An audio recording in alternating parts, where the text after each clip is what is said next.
okay so we wrong number okay nung siba khang nam draga duna ai maduna ai adu reserve thamja ge ai khang jai ai nipi thi re ai sa manga sui adu sokwe ai so moirang multiple sports school satra mo oina lamthi adu moirang kole dagi oina ai koi education career hai tare adu du thada career ai so moirang ne adu teenager de kala ga lakhi dawni na ai so nuksiba khangam draga boy do ai so adum ai sai dum sai ai sai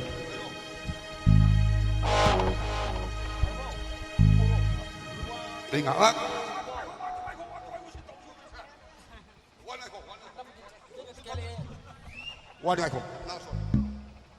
I'm sorry. Ang hatang sumsek, hatang tawag sinto. Talk to him. Đào đừng thả tu. Dạ ba. I want to see for. Xe kê. Bây giờ hấp dẫn mobile rồi lo do nó coi. Ai phải nói quy là vì xây nên đồ adu su sắc sắp tari. Oh, 1, 2, 3, 4 đi xây đi lấy tiền đồ ok.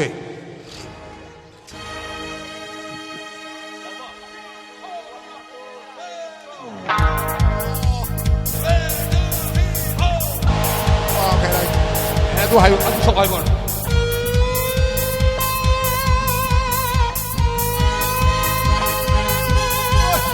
Pasado half the mobile yolo. Ako, ojikse. So kang na. Ado, ako'y nung alam dahil da, ako'y miss call ang tak pire eh. Aduga, sumasin miss call yun ako dahil patang tong sa lumo siya. Ayaw mo siya, tamat pang yaw ni. Pulap kang ki. Ay na, ado sa mga kun kang yaw mo ni ado lo sin ki. Ado lo yun nung alam, matang iti kabar na pong eh. Ado gusto, ado ko hindi.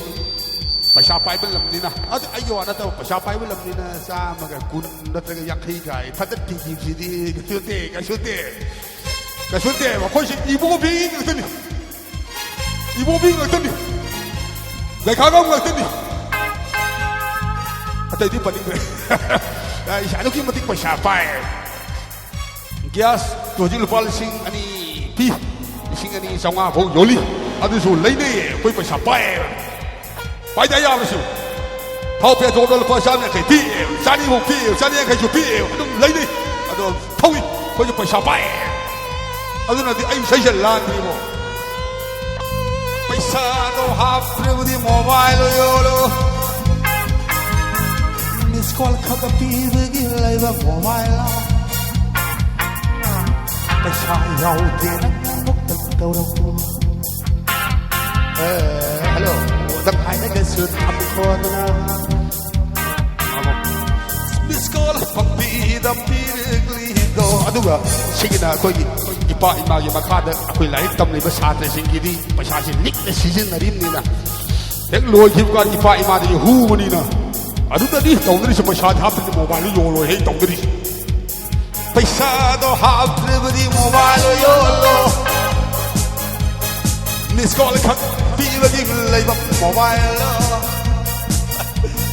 I try out there, I'm out of Hey, hello.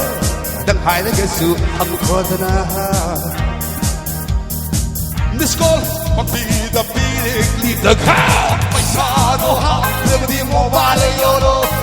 Miss call, khắc be the give lay up mobile. My son, out there, I'm out the door that Hello, đăng hai cái sự thầm khô thế nào? Miss call, but be the glido. Phải xa đó ha, một đêm đi mobile yolo. Anh này khánh mọi đang trên tàu nè. Anh gì đâu đừng xí mà con chẳng có cái sao thôi.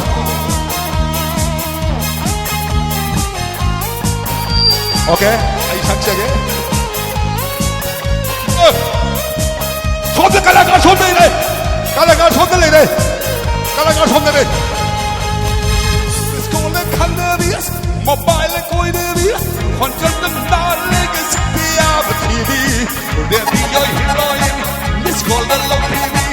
môi công đi môi đâu phô chuyện ấy phong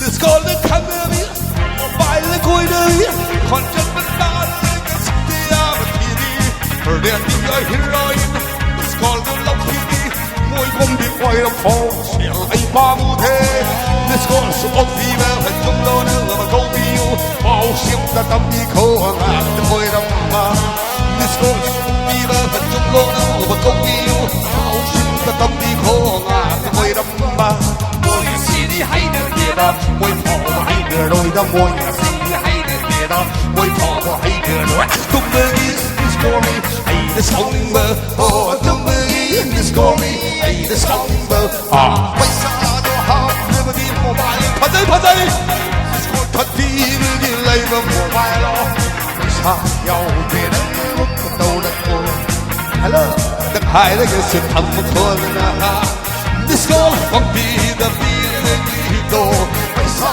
đâu học được đi mobile rồi chưa lo đây nó cái sao mà đi số máy tàu biển đi khắp vào chơi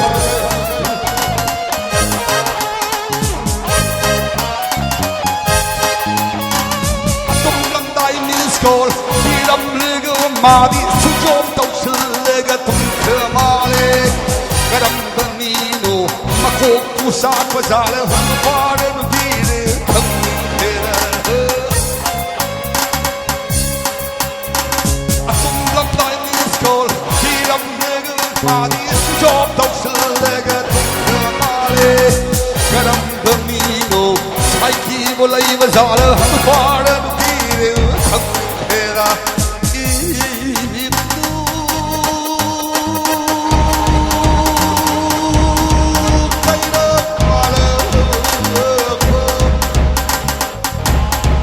My God, dirty. I need a blue.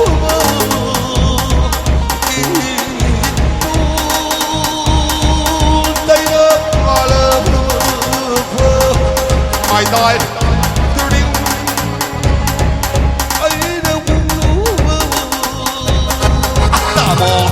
Khối mình đi kia năm mà nó bắt đầu câu rồi cơ âm mục tâm bay đi đâu khai hay đập vỡ khối mà khai mà nó bắt đầu câu rồi cơ âm mục tâm đâu đi đâu khai hay đập vỡ ôi xí đi hay là đi đâu khối đâu trong sáu bị đi đâu ôi xí đi hay là đi đâu khối đâu trong sáu bị đi đâu tung mơ đi story mobile yawning bird oh tung mơ đi story mobile yawning bird bây giờ đâu học mobile yolo this call KANGLEI give lấy bằng mobile bây giờ giàu tiền múc đất đầu đất tu hello đằng hai này sự thật mà khơi ra this call from the feeling bây giờ đâu học đi mobile yolo